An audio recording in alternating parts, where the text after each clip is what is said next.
Okay, so the audience is filtering in now. I'll just wait a moment till a few more get in to get started.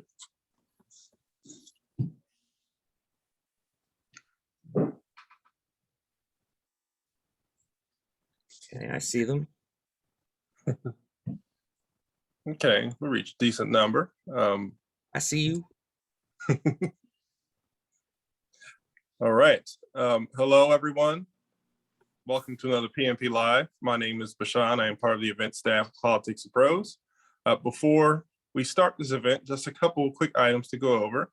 The first is that if you would like to ask any questions of our author or our guest, we would ask for you to place it in the Q&A box. This would be important when we try to get to the question and answer period.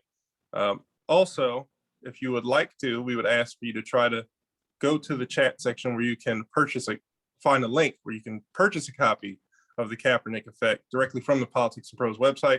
We, of course, encourage you to do so, and thank you for any patronage as that continues to help us bring you these live events. Critically acclaimed sports journalist and author of A People's History of Sports in the United States, Dave Zirin chronicles the Kaepernick Effect for the first time through interviews with a broad cross-section of professional athletes across many different sports, college stars, and high-powered athletic directors, and high school athletes and coaches. In each case, he uncovers the fascinating explanations and motivations behind the mass political movement in sports through deeply personal and inspiring accounts of risk-taking, activism, and courage both on and off the field. A book about the politics of sport and the impact of sports on politics, The Kaepernick Effect is for anyone seeking to understand an essential dimension of the new movement for racial justice in America. Dave Zirin is one of UTNE Reader's 50 visionaries who are changing our world, the sports editor of The Nation, a columnist for The Progressive, and host of the Edge of Sports podcast. His many books include A People's History of Sports United States, Game Over, Bad Sports, and The Kaepernick Effect. Zirin has also been a regular guest on MSNBC, CNN, and ESPN. He will be in conversation today with Michael Lee, a sports enterprise reporter at the Washington Post, focusing on the intersection of gender, diversity, and how sports shape our society. Lee previously worked at the Post from 2004 to 2015, serving as the national NBA writer and beat writer for the Washington Wizards. He is a longtime NBA scribe who covered the league for 19 seasons at the Atlanta Journal-Constitution, the Post, Yahoo Sports, and The Athletic. He has covered 3 Olympics, 2004 Athens, 2008 Beijing, and 2016 Rio de Janeiro, the World Series, and the NCAA men's basketball tournament. Without any further ado, gentlemen, the floor is yours. Thank you for the introduction. Dave, it's an honor to be here with you right now, man. You did this excellent book, The Kaepernick Effect, and I guess we just jump right in, man. The one thing that really struck me about this book is I know you very well. I know you're very opinionated. I know you have very strong opinions, and you're not afraid to share them or express them, and you're not afraid of the backlash that comes with it. But with this book, you took a different approach. You decided to let the subjects just go and share their stories and got out of the way. What led you to this approach, and what was it like to talk to these people, and how did you find these subjects? Well, first of all, great to be here. Politics and Prose, huge part of my life as long as I've been in DC. Great to talk to you, Michael. I really want to hear from you as well about the Kaepernick effect on your own life and experiences, because I find that fascinating as well, because you do such great work with the Washington Post, and that work's really been transformed by the changes in our society and our changes in the intersection of sports and politics. And I'd love for you to speak on that. I mean, first and foremost, let me just say that I started doing this book at the beginning of the pandemic because, for a very simple reason, like, I was concerned that the voices of these young people who'd taken a knee were sort of getting memory holed by history. And every time I was reading about Colin Kaepernick, it was always about, will he ever get signed again? And will Colin Kaepernick, do this, or will he speak out on this issue, or won't he speak out? What's happening with Kaepernick in the NFL? And for me, what I found much more interesting than that were these one-off stories that I would see in places like the Washington Post and other publications, the local press as well, of these athletes, young athletes, particularly high school, who were taking a knee.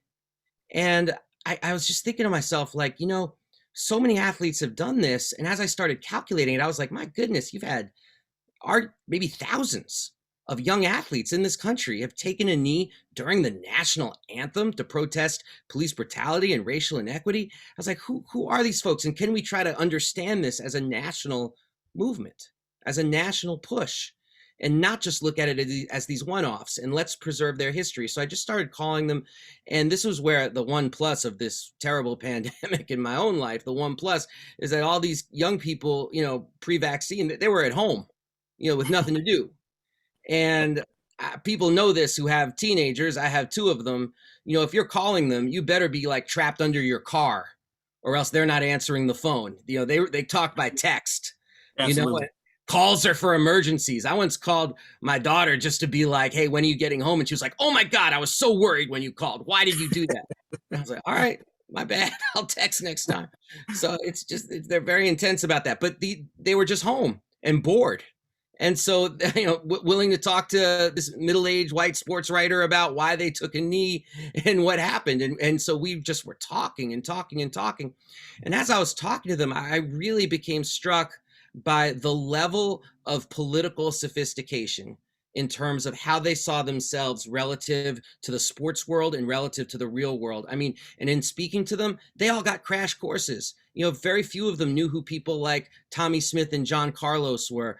Very few knew more than just the basics of people like Muhammad Ali, but they started learning after they got caught in this maelstrom of bringing politics into the world of sports. So that was just very stunning to me and interesting. And that led me to really think about, centering their voices instead of my own. I also wanted to center their voices because honestly, Colin Kaepernick has chosen largely silence over the last 5 years. And, that's an interesting strategic approach. And I'm not raising critiques of that. I actually think that there are benefits to him doing that. And as opposed to being just yet another person adding to the noise machine, it does create a certain symbolic interest and mystique in what he's thinking that can prove to be an effective organizing tool. But what's interesting about that, though, is since he's silent, I had to really think seriously about like, all right, if someone's going to talk about the legacy of his protest, whose voice is that really going to be? Like, should it be my voice?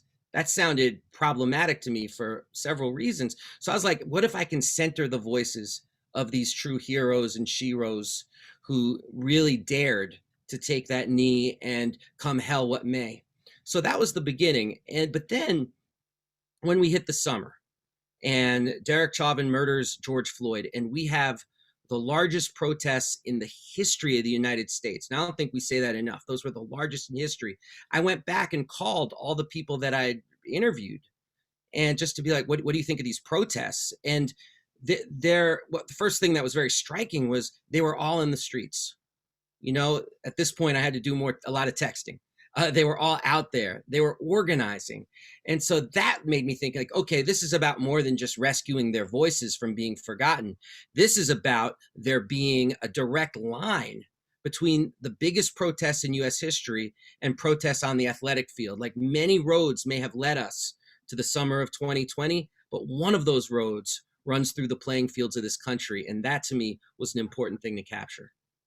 Yeah, I mean, it's interesting that, the knee has sort of become, such a major body part as it relates to protests, but also just in symbolism for this country. Obviously the fist was such a big deal beginning in '68 with Tommy Smith and John Carlos, a person you know very well.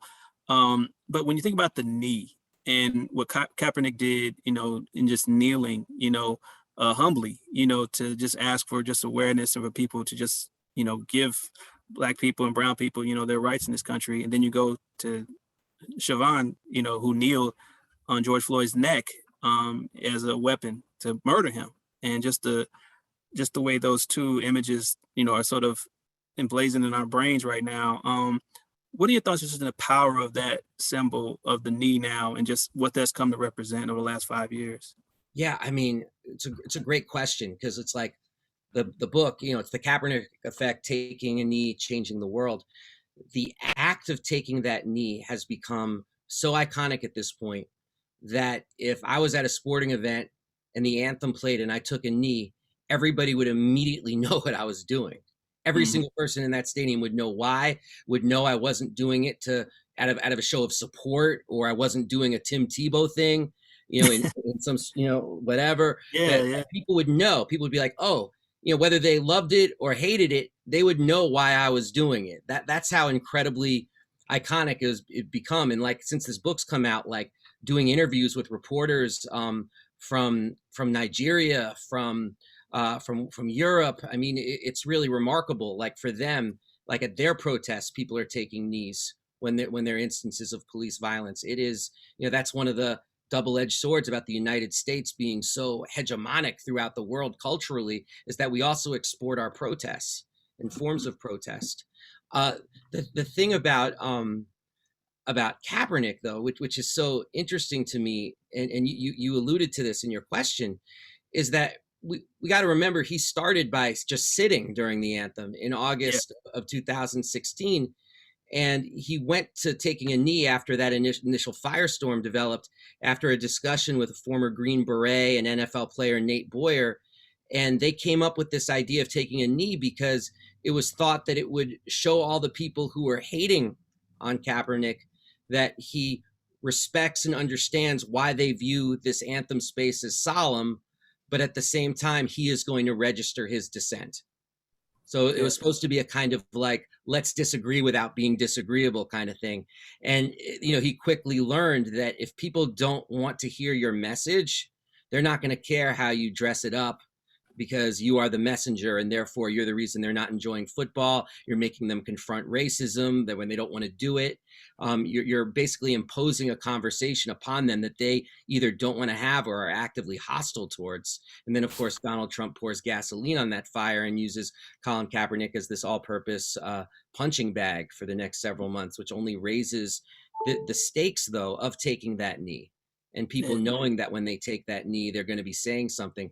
But I would argue, and I argue in this book, that this is Colin Kaepernick's great historic contribution to a legacy that we have in this country of resistance. Is this posture is something that anybody can do. yeah, And it's like a language by which you can do this and people will know what you're about and what you're doing. That's incredibly precious for people yeah, to have that, because some of the people I interviewed are from places like Beaumont, Texas. Like, you can't walk out your door of Beaumont, Texas and go to the local Black Lives Matter demonstration. That's not your reality. But you can play football, and that's where football might as well be a religion, and take that knee on a Friday night and really impose this conversation that you're desperate to have, but that people might not want to hear. yeah. One of the things that always struck me about the reaction to Colin Kaepernick taking the knee and just his whole protest is that obviously whenever you stand up or take a knee for causes that for Black people, you're going to get a negative backlash. It doesn't matter if he took a knee for breast cancer awareness, he would have been hailed. He would have been, they would have been praising him for taking a stand for an issue that everyone supports. I don't understand why people don't support equality.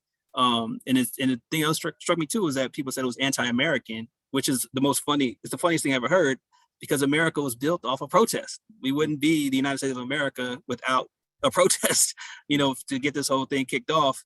And so it's always unique. But for me, the stories that you tell, going from high school to college to Prose and speaking to all these individuals, there were some common themes. A lot of them were not received well. A lot of them didn't have support from their, either their teammates or their coaches, especially their communities. There was a backlash for it.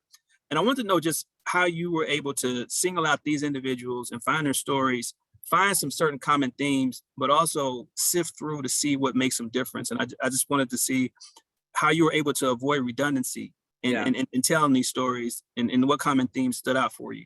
Which was an editorial challenge, because some of the stories are very have similarities, but the thing that unites them is a couple of things that to me will stay with me for all times. One of the things that unites them is the specter of violence as a response to their actions. And in almost every case, it's like, here they are doing this peaceful protest, and the response is not, I disagree with you, or wow, that really made me think, or gee, maybe we should have a conversation. The response is, I am going to hurt you because you are saying things that I don't want to hear. And there's an element of, I don't know how else to put it, but white rage that can bubble up when being confronted with some of the historic crimes of this country. Instead of wrestling and reckoning with whether it's the expropriation of land of Native Americans, or the transatlantic slave trade, or how the railroads were built, whatever it is, it's like there is a part of this population which will respond in fury. I mean, think about it. Like, we're having this discussion in the context of some states, they're making it illegal to talk about slavery, for goodness sakes, in the classroom. I mean, this is, I mean, what is that about, except the desire to not have to reckon with the actuality of history? And that's what these young people experienced when they took this knee.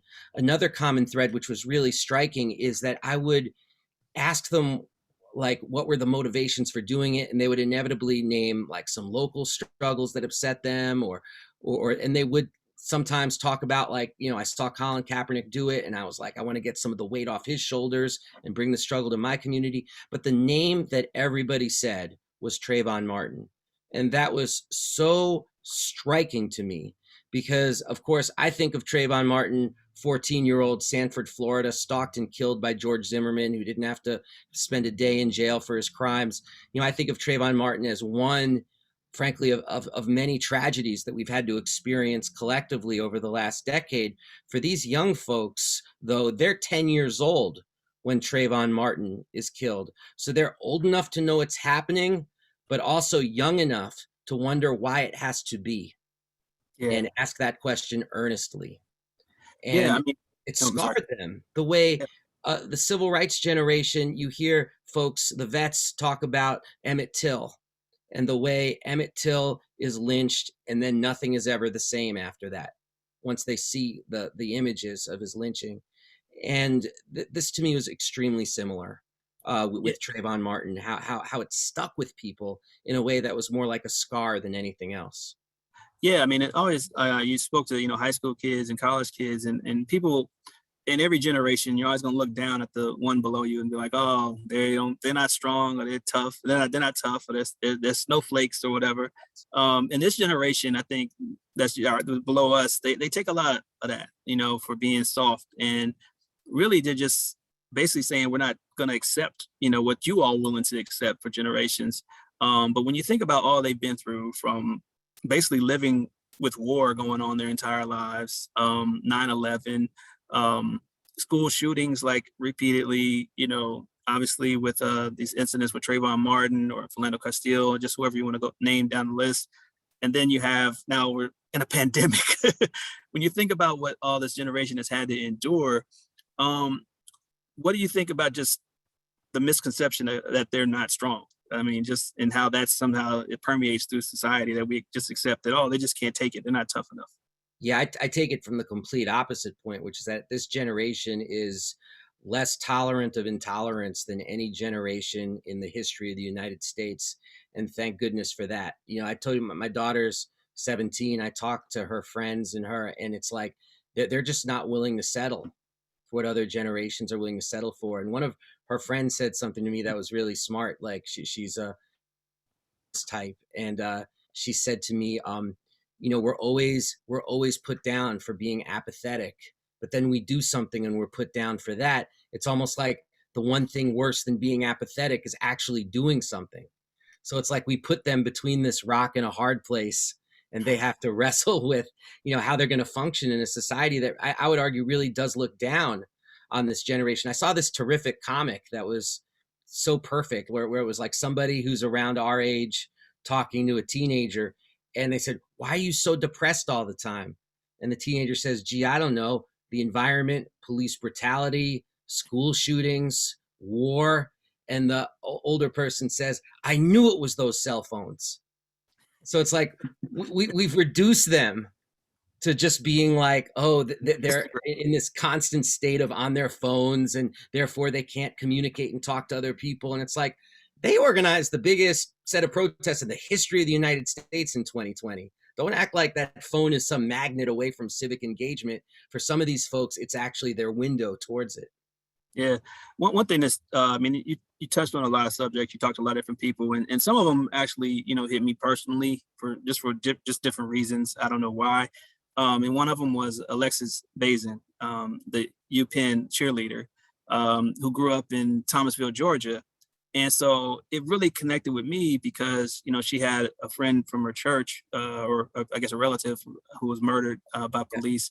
And in Tallahassee, obviously, I went to college in Tallahassee, Florida A&M, and I worked in Georgia for 6 years, and I covered high schools for a lot of those years. I spent time in Thomasville, spent time in rural areas, and it really hit me that where her friend was murdered, because when I was in college, our school newspaper was printed in Cairo, Georgia. So we had to drive across state lines to get our paper printed, and then deliver it to campus every week. And so I took that drive a lot, and I probably had one of my most fearsome experiences with police in Georgia, in South Georgia, crossing over the state line. I got pulled over, and just because I didn't signal from switching lanes. Now, no car was around me for a mile, but I got pulled over by a cop, and of course, 4 cop cars came with him, and they all had the lights flashing. They were all just there for little old me, who was just driving home from college. And so, those type of incidents and those type of situations are probably why, what Kaepernick did hit so hard with me, and why the backlash toward him made it so personal for me, because I couldn't believe that people were upset that someone spoke out for something that has been plaguing, people that look like me for a long time, for generations. I mean, I had to talk with my dad, didn't know what he was talking about when he sat me down to tell me, what I needed to do. He laid it out for me. Don't talk back. Say, yes, sir. Put your hands on the wheel, 10 and 2, look him in the eye, make sure that, that is not threatened by you. I didn't understand what he was talking about. But then, of course, I've been pulled over at least 3 times in my life. And I don't necessarily, when I see a police car coming by, I don't necessarily feel like I'm going to be protected. I feel like I am all of a sudden in danger sometimes. And so that part, I think with her, it struck me. And there are a lot of other ones that really connected. I want to know, for you, were there any stories that you were writing, or any, that really hit you in a place where you're like, oh man, I can relate to this person, or, oh man, I did not know it was that bad? I gotta say, in some respects, it's difficult to choose, because I look at all the people who I spoke with as family almost, because since I spoke to so many people who are so young, after I wrote up their stories, I sent it to them, which is not my typical practice at all. But I was just like, because I was like, look, this book's going to get some exposure. So 2 things. 1, are you sure you want to be in this? So I'm giving you a chance now, after you read what you said to me, to back out, because a lot of people opened up. So I was like, maybe you don't want that, out there for the world. And the second thing I said, is there anything that you want to change? And I got to say, everybody I spoke to, only 1 person said, yeah, I don't think I'm comfortable being public. Everybody else of the people that I winnowed it down to said, this is my life's work. This is something I want to be a part of. And, so it's just like, my affection for them is very strong. But I have to say, the story of Rodney Axon sticks with me very strongly. He is, from all of my research, the first person in the country to take a knee after Kaepernick did. He's a football player from Brunswick, Ohio, which is a suburb of Cleveland. And his story resonated with me so strongly, because he grew up in Cleveland in a very rough neighborhood. His mom moves them to Brunswick so he can be, quote unquote, safe and get a good education in Brunswick at a predominantly white school. Well, it doesn't take long for him to feel very unsafe in these new surroundings, whether it's interactions with police, or whether it's the largely white football team of which he was a member, throwing around racial slurs like it was nothing. And he would try to handle it by saying to them, hey, I don't want that in my space. Don't say that in front of me. And their response would be to say, well, we're not talking about you. We're talking about these other people. You're our teammate. You're our guy. It's these other people. Don't you get that? It's not racist because, we're teammates. Therefore, it's not racist, and it just, this was like he described it to me as like just like an itch in his head where it was just making him more and more upset and he just couldn't scratch it. And he was, of course, like most people in his generation who are conscious, he was also very upset about the images in the news, what he was learning off of social media, the violence against Black people at the hands of police, and feeling like, what the hell am I supposed to do about this in Brunswick? And this had been building for a long time. And then he sees Kaepernick take that knee and it's like, ding, that I can do. So in the next game, he takes a knee and makes it clear that he's doing it because of racism on the football team and racism in society. And he expected there to not get necessarily applause for it or anything. He knew what he was doing. He went in eyes wide open. But what he didn't expect was for it to become a story that circulated well beyond Brunswick. And then the death threats start coming in. And the fear starts coming in. And all he wanted to do was to try to create a discussion where he was. Like that the ambitions are so modest, from a lot of the people I talked with. Like, let's have a discussion. Let's talk about this. What can you do as a white person to help me, fight racism? Like let's actually try to chop it up and figure that out, because you can't be a bystander when there's this level of crisis. And yet, not only did he get pushback from team and coaches, he's now having to walk his elementary school age sister to school because of violent threats. And he's worried about her. So he has to make sure she's protected in this leafy suburb of Cleveland, where it was supposed to be safe and good. So, but the thing about Rodney's story that sticks with me is that, appropriately and very on purpose, he was the first person I called when the demonstrations broke after George Floyd was murdered. And he was like, not only did he feel profoundly vindicated by just seeing all those folks in the streets, he was organizing. He was doing his thing. He was, like so many of the people I spoke to, like that knee was only a first step towards, frankly, being a different kind of person relative to the rest of society. Yeah. One of the things I appreciated about this book too is that you spoke to women and Black women in particular. I think that, obviously the book is the Kaepernick Effect. And I don't know if people realize this, and I've only recently become aware of it, but, the story of Rose Robinson, who was the first person to protest the anthem, at least that we know of, athlete to protest the anthem back in 1959 in the Pan Am Games. And so that's a story that isn't told very much, but it sort of goes back to how, in a lot of ways, the role of Black women and just what they've done in terms of helping save our democracy, in 2020, but also in terms of just how they've always been at the backbone of the civil rights movement and everything else. Why did you feel it was important to tell these stories too? I mean, obviously I've expressed it, but why did you feel it's important to just make sure that it's not just going to be the famous people that you've heard of? It's not just going to be, these male figures that get a lot of the attention. Yeah, that was the only thing in the entire book that was hyper intentional. I was like, there's gonna be gender balance in this book, and we're going to hear the voices of Black women in this book, because they're the backbone, as you said, and the leadership of the Black Lives Matter movement, and that of course has reflected itself in the world of sports.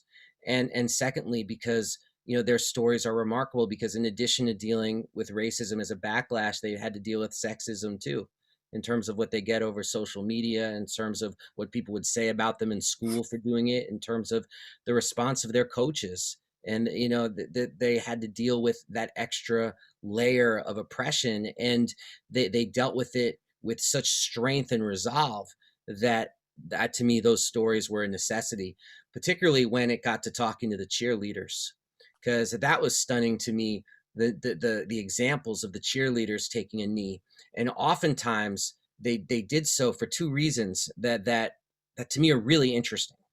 The first is they did it because they were waiting for the football team to do it, and they were planning to kneel sort of in solidarity with the football team. But for whatever reason, the football team not willing to step up, and so they're like, all right, they're not going to do it. We're going to do it, so that sense of actually feeling a new sense of power relative to the football team was amazing. And second, a cheerleader is going to see themselves as kind of the face of the school, and the outward face of the school are the cheerleaders. And for them to take a knee, it was their way of telling the community, not everything is okay here in Smallville. Like we've got problems here, and people don't want to address those problems. And so we're going to take a knee to actually compel you to ask us, what about our experiences in this environment? What do you feel has been the effect on society overall, in terms of what changes have you seen come from this, and how sustainable is it? Because I think a lot of times, and even for me, I question, like, just last in 2020, I was like, is this going to last? Is this energy going to, really last? Because eventually you get tired, especially if you don't see change, and it looks like, there may not be any legislature that's going to, affect policing. There may not be anything that's going to really have the lasting effects that people would hope. And I just kind of want to know what you see. What difference have you seen made through all this? Well, one difference is what you do for a living every day.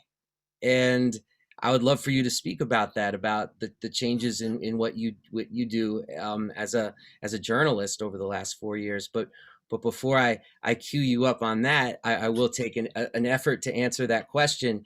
I see huge changes. John Carlos, we talked about before, 1968 Olympian, raised his fist. He once said to me, "Hey, Dave, have you ever thought about the fact that we raised our fists in 68 and athletes finally started to get paid in the 70s? And I was like, well, yeah, I always just sort of saw them as different things, like athletes in the 70s. That was about Kurt Flood, free agency. And John Carlos gave me one of those looks that was like, shit. He's like, you realize black athletes are what keep the lights on all these sports. And when we reflected how angry so many black athletes were, the revolt of the black athlete is what it was called. When we reflected that, the fear factor of the powers that be said, okay, we need to grant reforms or they might give us revolution. And so you start to see these changes in the sports world in terms of freeing up the purse strings as you get into the 70s.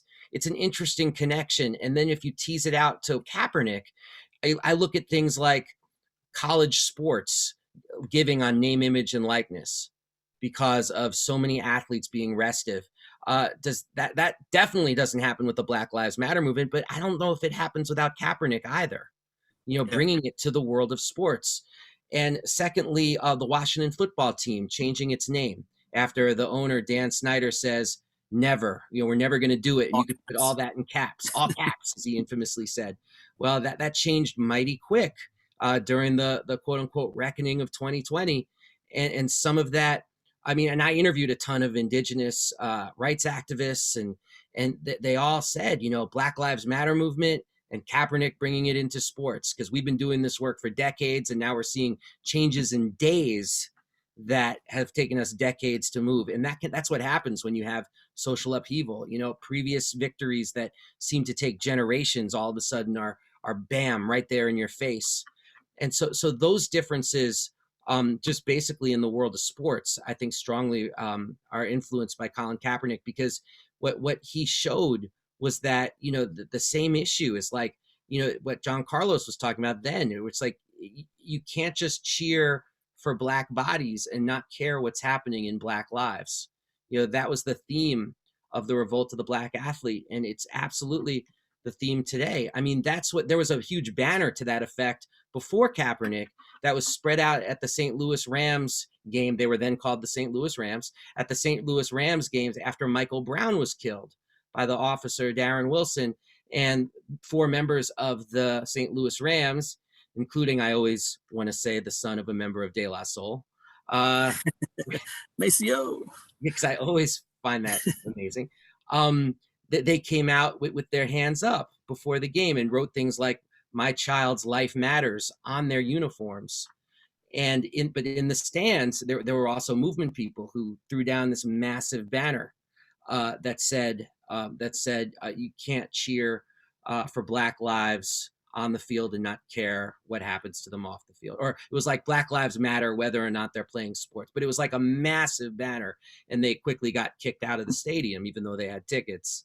So, so much for free speech in a stadium that was built with public dollars, but maybe that's a different conversation. But one you've had. Yeah, but I would love it, Michael, if you could say something, because we're talking about changes that were wrought by what Kaepernick did. If you could just say something about you, because I used to read you well before we knew each other, doing the Washington Wizards reports in the Washington Post, and always one of my go-to basketball writers for years and years. But that's not what you're doing right now. No.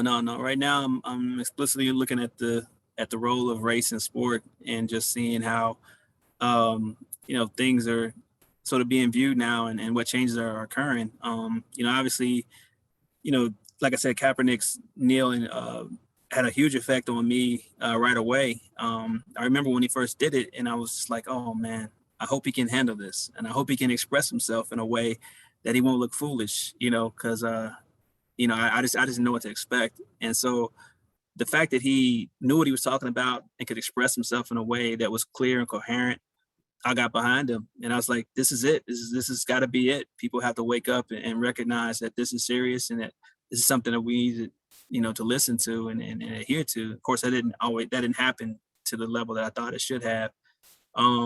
But since when he did that, I was working at Yahoo Sports, and so I was moved to write a column about just the NBA. I tied into the NBA and just allowing the league, just allowing these players to just express themselves and not to punish them the way they did Mahmoud Abdul-Rauf for taking his stand against the anthem. And so the last couple of years, you can't write about sports without writing about some element of politics. Players aren't going to shut up and dribble anymore. They have a lot to say. They have a lot of opinions about everything. And then you saw it last year in the bubble in Orlando, where players really spoke out on social justice issues. And I was proud of them. I was proud of the Milwaukee Bucks for, just saying, hey, no, we're not playing tonight, and I thought that was probably one of the more powerful images of their entire season. And I remember writing a column after they lost to the, Miami Heat in embarrassing fashion. I said they had nothing to be ashamed of this year because the stand that they took is the one that will be remembered long after this season. And it still is. And then you look back and you see a year later, they won the championship. And I honestly believe that was rooted in them taking a stand, and it brought them together as a team because they dealt with that adversity. They were able to withstand, a season, this year and come away as champions. And I admired them for that. So the stories that I tell now are so much different than the ones that I did in the past. I mean, just in the past year, I got a chance to write about how, the election was changed because, like LeBron with his More Than a Vote, campaign, and other athletes who open up their, training facilities, teams that open up their facilities as voting, venues, and it's just allowing people to have more access, and especially in the Black community where they try to, whittle down, their voting sites and polling sites. I had a chance to interview Colin Hill, a running back from Mississippi State who's now at the Green Bay Packers, who basically said, as long as we have this Confederate, battle emblem on this flag, I'm not going to play for Mississippi State anymore. And, that wasn't the thing that, led to the final, it was like he ran it in from the 1 yard line because there had been a push for it to happen. And so to be able to tell these stories and also to see how it affects, these players, because I remember talking to an executive, NFL, executive about how is this going to affect his career. Colin Hill, he said, he'll probably still go in the 3rd to 5th round. Colin Hill went in the 7th round. Now, I don't know why, maybe because he was undersized, maybe because, you can come up with whatever you want.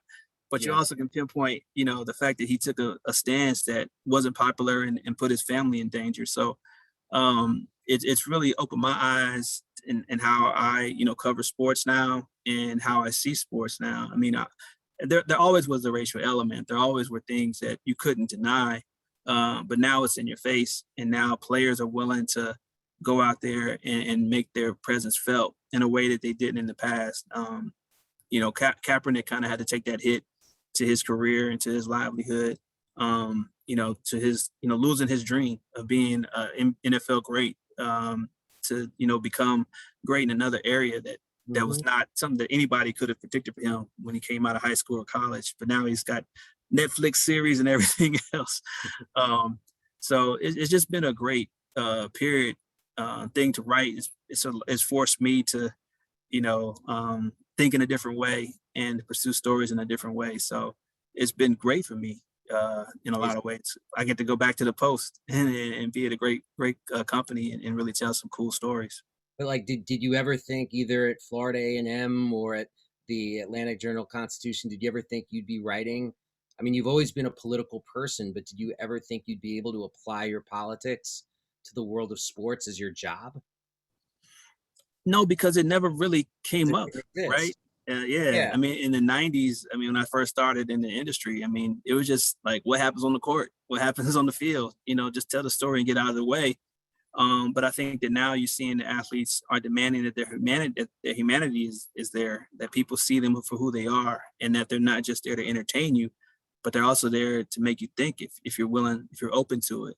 And I think that that's been good, and I also appreciate the guys who understand that they can't speak right now, that they don't feel comfortable coming out there and they stay silent, because I think that some ways you can hurt the movement by just, by not knowing what you're talking about and expressing things that could be hurtful or damaging in the long run. So I thought that a lot of the guys, especially in the NBA last year, who were willing to, make their comments and make their statements, they were well read, they were well versed, and they expressed themselves in a way that you couldn't deny, their intelligence and just their humanity. Like, I play ball, I put a ball through a hole, and I make a lot of money doing it, but I'm also a citizen. I'm also a person who has a family. I'm also a brother. I'm a son.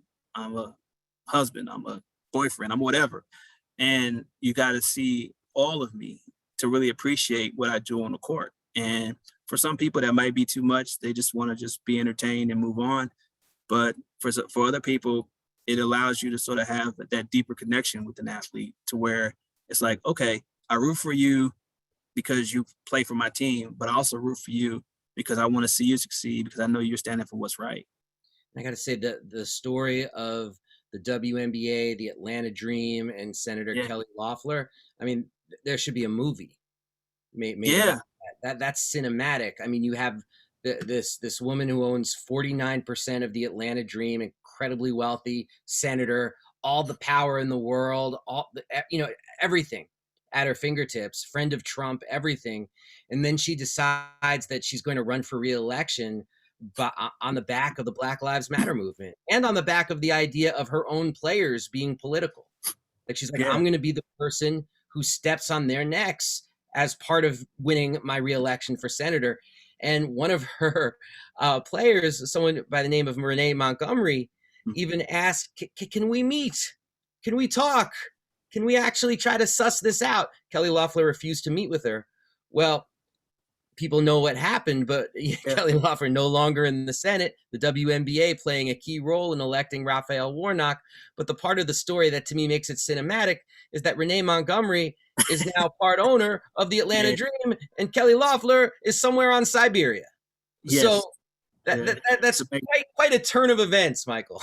Yeah, I remember it's like when you think about Major League and the movie where, they wanted to, stick it to the owner, win just to stick it to the owner. And it's like, they're like, okay, if you want to go to war with us, you just realize that we are competitors. Like, this is what we do. Like, we are not trying to lose. Like, we've been winning our whole lives.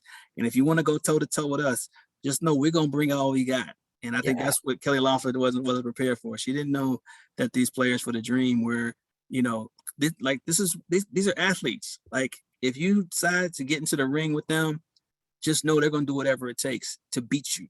And I think you saw their power in that move for sure. Yeah, and they looked at the polls, and I believe Raphael Warnock was running at about 9% when they said, we're going to get behind this person. They could have face planted so hard doing this and then been left with this WNBA owner standing ascendant over their lives, being like, yeah, the time for, shut up and dribble has begun, and I'm going to be the face of that. Like, that was what was on the table for them. Like, really the renunciation of everything that the WNBA had tried to build in terms of being a league that says we care about the court. We also care about the individual and what players are thinking and doing. Kelly Loeffler stood for the negation of all of that, and they won. Yeah, and the other thing I think that stands out about it too, and we'll move to question and answer after this, but I think the one thing that whole fight that they had, and also just the women WNBA players in the bubble, is that I think it added to the visibility of that sport, and it led to the popularity, because I think now you see, more NBA players are coming out in support of the WNBA players. They're wearing the orange, hoodie, and I think a lot of people are starting to get behind them now. And you're starting to really see that these women are really, they're ballers. Like, they can hoop, and all the guys who, say the lame jokes on Twitter or whatever, they get shamed, now, because you're starting to appreciate the women's game a lot more. And so I think a lot of that is because they stood up and they said, you're going to see us, we're going to stand up for Breonna Taylor because she's us. And we're going to make sure that you see her and that you see her through us. And I think that's been a great, thing for the WNBA, that their players stepped up, and now people have no choice but to recognize that these are women and they are incredible athletes, and we got to get behind them and support them. And just real quick, another Brianna Stewart, who is one of the great players in the WNBA and is white. I say she's white not just because it's factual, because it plays into this story. I was interviewing her, and she had just come out with an incredible statement about sexual abuse that she'd experienced as part of being an athlete.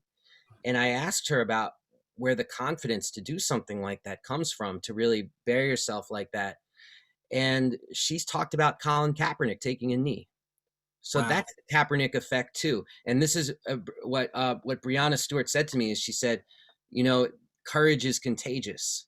And I think that's one of the reasons also why there was such a ferocious backlash against Colin Kaepernick, because there's this realization that, okay, this is about so much more even than the issue he's taking a knee around. This is about people standing up and having a sense of themselves as citizens that can make demands for a better world. Yeah. Well, we got a couple questions here. Now, in your book, you were able to speak to Eric Reid and Kenny Stills, two guys. I mean, obviously, Eric Reid was his teammate, and about every picture you see, he's right there with him, kneeling, whether he's in uniform or in sweats. And he was able to express, what they went through and just what Colin was going through. And then obviously Kenny Stills, found his own way to get in the fight as well. They're no longer playing. They're no longer in the NFL. And we obviously know that Kaepernick, was blackballed. Even though Jay-Z said we're past kneeling, apparently no one wants to kneel anymore. But I have a question from Roger Jablonski, and he wants to know, are there any players presently taking a knee in the NFL? And I don't know the answer to that, but there is one thing that stands out to me too, because there's this commercial now that the NFL puts up, like, who's got my back? Who's got my back? Who's got my back? And it's like, it's a great commercial if you didn't already prove that you don't have Kaepernick's back, and you got two guys out of the league right now who clearly who are no longer in the game, not necessarily because of their skills. First of all, I would say let's make no mistake about it. The reason why Eric Reid and Kenny Stills are not in the league, they're being colluded against. And I think anybody who says otherwise, it's one of those expressions of please don't spit in my face and tell me it's raining type moments where it's like, oh no, Kenny Stills, Eric Reid, it's a competition and the best players are who's on the field. It's like, that's not true, because there are different interests than just winning. And if there weren't, then Colin Kaepernick would have a job instead of some of the quarterbacks who are out there. So the NFL's exposed itself. And I really do believe that as time goes on, and this is on Roger Goodell, Colin Kaepernick's exclusion from the league is going to be looked at the way the color line is looked at in Major League Baseball, as this kind of mark that will never be erased from the sport. Like, wow, this guy tried to speak out for change in a peaceful manner, and that was just too much for you. How dare you ever speak to us about social justice ever again? How dare you put end racism in the end zone?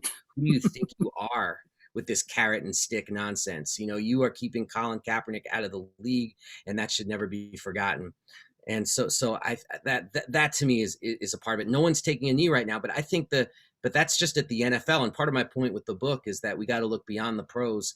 I got an email just the other day of a little league team taking a knee during the anthem, right next to a team that was all standing at attention with their hands over hearts, with their hats off. And I was like, wow, you know, first of all, why are we playing the national anthem before a little league game is a question worth asking, you know, and that seems a little intense to me. And, but also that they all were like, yeah, we're going to take a knee right now. Was very cool, and their coach wasn't taking a knee. I mean, it was the young people doing it, and however it was organized is amazing. I met this young person. People don't believe this story. You gotta please just believe me this. He came up to me, and his parent is a friend of mine, and he said, "Hey, I just wanted to tell you. I know you write about people taking knees in protest of racism. We were doing the Pledge of Allegiance in school, and I took a knee." And I said, "Wow, are you a fan of Colin Kaepernick?" This kid was in 4th grade. He said to me, "Who's Colin Kaepernick?" Wow. All he knew was this idea of taking a knee was a way to say racism, I don't want it. I don't want it in this classroom. And I want to make that very clear to all my classmates. Wow, that's deep. That's deep. Yeah. That's really, that's one thing I wonder, you know, is, you know, I think some people may forget that Colin was a very good football player, that Yeah. he led a team to the Super Bowl. And I think a lot of ways the NFL has done a lot to erase, you know, his contributions. You saw it even, I think, during the Super Bowl when they were in there and they were making these references that sort of just eliminate the fact that they were just in the Super Bowl, you know, less than 10 years ago. And it sort of was sort of upsetting because you can't wipe out, you know, what the guy did, but you wonder if people will remember him, you know, for why he was given a platform to begin with. Now, if anybody has any questions, please feel free to jump in. But the next one is from Joanne. And she wanted to know, did any of your informants talk about, or I guess people you spoke with, talk about pushback from parents, school administrators, or coaches for their advocacy? And if so, can you speak to specific examples about the pushback they received? Oh, yes. The book is in 3 sections: high school, college, and prose. And I could say at the high school level, that's when you have the presence of parents very strongly. And then it gets even bigger with administrations and school systems. One story, you asked for a specific example, Garfield High School in Seattle, where the players decided to take a knee after it was going to be just a couple of players on the football team. And then the coach, Joey Thomas, who I also interviewed, he went in and he said, we're either going to do this as a team or we're not going to do it. So let's actually have a debate and discussion about the pros and cons of this and about racism and all the rest of it. And they came to a collective decision. Yeah, we should all take a knee. And, you know, this is Seattle. And so they thought they would get, you know, some nice dap for it because it's liberal, big city and all the rest of it. But the reality was quite different. Coach Thomas had his tires slashed and death threats were called into the school. And it ended with Coach Thomas having to quit because he's now in Florida because he was getting so much institutionalized harassment from the school system, like to force him out. And it just became too much, like, oh, we're going to reassign you here. Oh, we're not going to reassign you. Oh, we think you recruited a player illegally and we're going to put out a press release to that effect. Oh, whoops. That was a mistake. You didn't really do anything wrong. And it got to the level of harassment got to be too much. And so you see, particularly at the high school level, why I think these young people are so brave, because the forces allied against them are so intense. And at every level that the questioner described, from the level of parents, coaches, teammates, administrators. Now, certainly sometimes it was better than others. Sometimes good things came out of it and all the rest of it. But wow, it was quite a mountain for them to climb. Yeah, I mean, I thought that was, one of the more powerful sections of the book, too. And like I said, I like the fact that you talked to high schools, and one of them when you talked to was Minneapolis North, Yes. uh, which Like, I obviously, their coach Charles Adams was a cop, yeah. on the police force.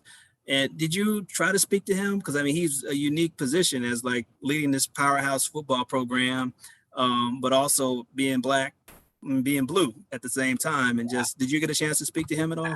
I made the effort. Okay. Polite declining on that front. But I loved telling that story from Minneapolis North because they received a lot of backlash too, but they ended up winning the championship.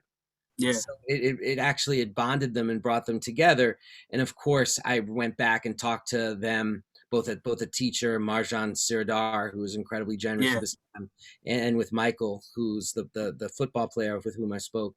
And the insights they had about what happened with George Floyd. I mean, because it's never, anytime you have a situation that blows up like Minneapolis, it's about George Floyd, but it's also not about George Floyd. It's about people seeing their own experiences in what happened to him, and their ability to speak to that is really important because there's that old expression about Minnesota nice, and that everybody's smiles and everything's hunky-dory all the time. And it's like that's sometimes used as a way to paper over the very real problems that certainly black and brown folks have in trying to navigate this overwhelmingly white state. Yeah. I mean, believe it or not, my grandmother's from St. Paul, so I'm familiar with Minneapolis That's or the other thing. I the went to Twin college in Cities. St. Paul. I went to college in St. Paul to Oh, cool. McAllister College. So it just like the ties I feel to the Twin Cities are strong too. Yeah, I have family there, so I always like to see them when I go up to when I went to Timberwolves games. I would go check them out and say what's up. Right. Yeah, so it's I mean, just the fact that you're able to get the city where a lot of things popped off in 2020. I got a question here from Michael Slinger. I'm sorry. How do you think all of this will affect the 2022 election? I mean, it's interesting. I mean, it's going to be all about, to me, like, let's basically, what we're really talking about is the Democratic Party and their ability to hang on to the slim margins that they have or not, even though historically it looks like they won't because it's a midterm election during the first term of a presidency, and those never really go well. But to me, it has to be about the Democratic Party having some sort of platform that addresses what these young people have been fighting for. Because all the people who are 15 or 16 when they took that knee, they're voters now. And I can tell you from speaking to them is that they see going to the polls as a tactic, just like they see protesting as a tactic. And if it doesn't look tactically sound to go to the polls, then they're not going to go. Simple as that. It's like, so there needs to be something programmatic that's put forward. First of all, the Democrats have to get a lot done between now and 2022. I mean, they have these majorities. They have to use them, no matter what a senator from West Virginia says.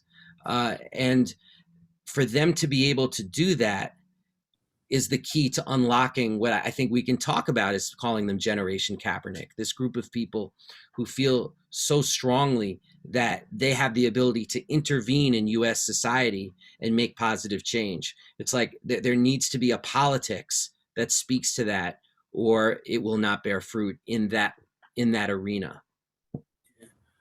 Yeah, I don't know if our time is. I'm just cool, just talking to you. But Yeah, when I can talk to you forever, Michael.